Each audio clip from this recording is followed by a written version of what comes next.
Bonjour à toutes et à tous. Alors on continue le porte-à-porte. On a photographié, recensé beaucoup de logements vides, en tout cas du moins volets fermés et aucun nom sur les boîtes aux lettres. Ici, quand j'étais jeune, à l'étage, il y avait des logements.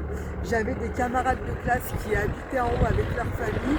Aujourd'hui, on peut constater qu'il n'y a plus aucun nom sur les boîtes aux lettres et que les volets sont fermés. Nous, on compte réquisitionner tous ces logements, les adapter aux personnes s'il le faut, les rénover s'il le faut et les attribuer à des personnes. Vas-y. Bonjour à toutes et à tous, chers Pontoises, chers Pontois. Alors comme vous pouvez le constater, la municipalité sur ses réseaux accable le quartier des Aubépines pour ses encombrements, qui fait passer ça pour de l'incivilité et un manque de respect. Mais comme vous pouvez le constater, c'est chez tout le monde, c'est dans tous les quartiers, dans toutes les rues. Pourquoi? Parce que le service municipal, le service public n'est pas adapté à la population, n'est pas adapté aux habitants. On a des personnes handicapées qui ne peuvent pas emmener ça en déchetterie. On a des personnes qui n'ont pas de permis, qui ne peuvent pas emmener ça en déchetterie. On a des personnes âgées qui ne peuvent pas emmener ça en déchetterie. Donc ce n'est pas une question d'incivilité, c'est une question de service municipal. Il faut s'adapter à sa population. Ce n'est pas la population de s'adapter à la municipalité.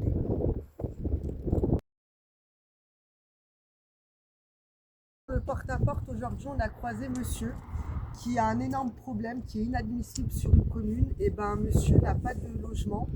On lui aurait promis un logement qu'il n'a jamais eu, malheureusement, depuis 7 ans, et c'est inadmissible. Il va nous faire son témoignage, mais je tiens à vous dire qu'un maire, ou une maire doit absolument subvenir aux besoins de ses habitants. C'est inadmissible de laisser ses habitants à la rue. Ce n'est pas possible, c'est inhumain. Je vous laisse vous présenter et témoigner. Je m'appelle Monsieur de Oliveira, je suis jardinier, horticulteur, paysagiste, agriculteur. J'ai travaillé à Renolus et je dis franchement, c'est inadmissible qu'aujourd'hui que les Français soient à la rue. Et vive la révolution. Est-ce que vous avez été voir les maires pour leur expliquer Bien votre sûr, situation? ils m'ont dit il n'y a pas de logement. C'est pas vrai. Ah bon? Avec tout ce qui arrive, ou alors on me donne une maison et je prouve que j'arrive à m'en sortir, ou alors on me donne un coup de pied, je vais à lui prendre. Et vous avez demandé sur quelle commune les logements? Bah pour le cher oui, parce que je veux pas. Vous voyez qui sourit. Bonjour, ça va? Vous savez, je fais le restaurant du cœur, hein. Et j'en mets plein dans ma poche, hein. C'est des mensonges. Tout ça, c'est des mensonges. Et je suis d'accord de. Excusez-moi, hein. C'est toute une dignité qui est remise en question quand on est à la rue. Ce n'est pas normal. Nous, au niveau local, on peut faire quelque chose. Au porte-à-porte, on a recensé, on les a pris en photo, tous les logements vides. Donc il y a possibilité de loger des personnes en détresse comme monsieur.